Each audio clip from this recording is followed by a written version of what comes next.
Hey there, me again.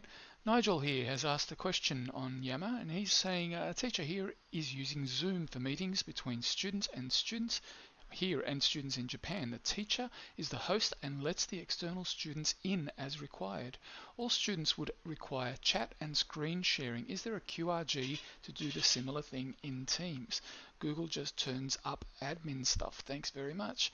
Okay, so Nigel, I've been doing this sort of thing not necessarily with students, but with large groups of people where I want certain people to be presenters and other people to just be attendees and not necessarily have their camera, or for the teacher to have control of their camera and their microphone and whether they can present or not.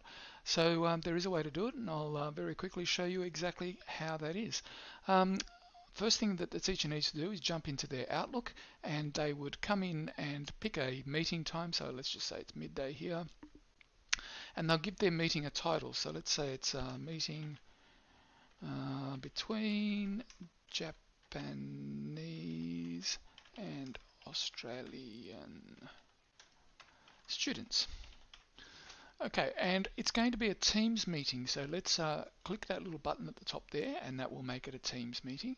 And they will then get this information on how to join the meeting down the bottom when they get the invite. But we're not necessarily going to send this invite to all those people unless we know exactly the email addresses of each of the individuals that it's going to be going to. In a lot of cases, when you're talking about a meeting with a Japanese class, you would send it to the Japanese teacher, and then that Japanese teacher would forward that information on to the class.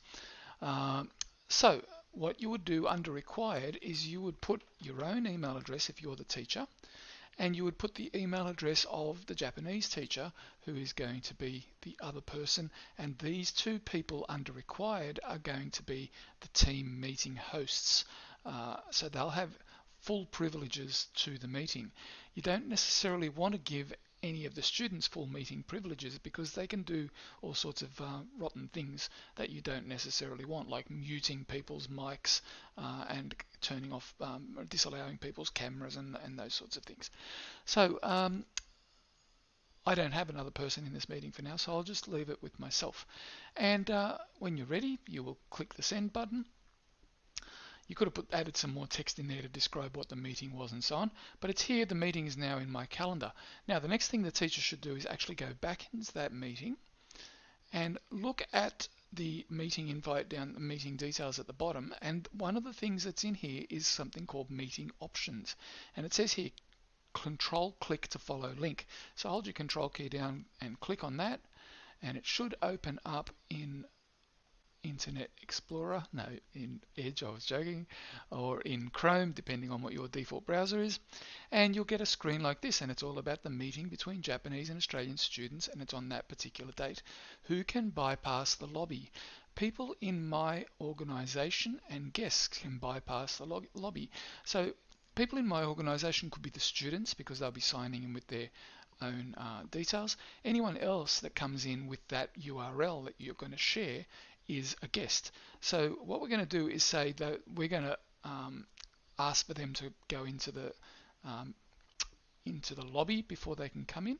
So maybe we change this to people in my organization can come straight in, and then you'll go in there, and anyone else that tries to join, you'll need to vet them first and allow them to join via the lobby.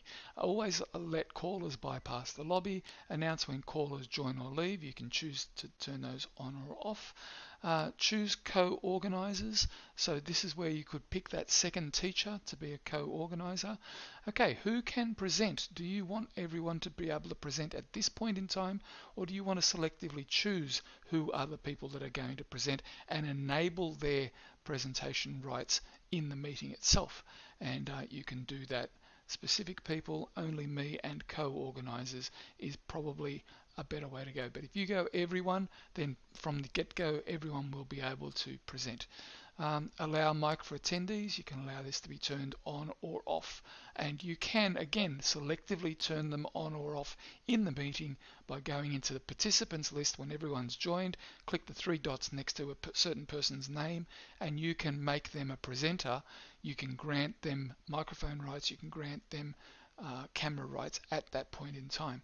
So you can choose whether you want to do it up front for everybody or control it up front for everybody and say no, no, and no for people, and then you can give them that permission as they need it. So you've got total control over what permissions people have when they come in. By default, they'll come in as attendees, which means that they're just viewing, they're like read only, and they'll have limited access.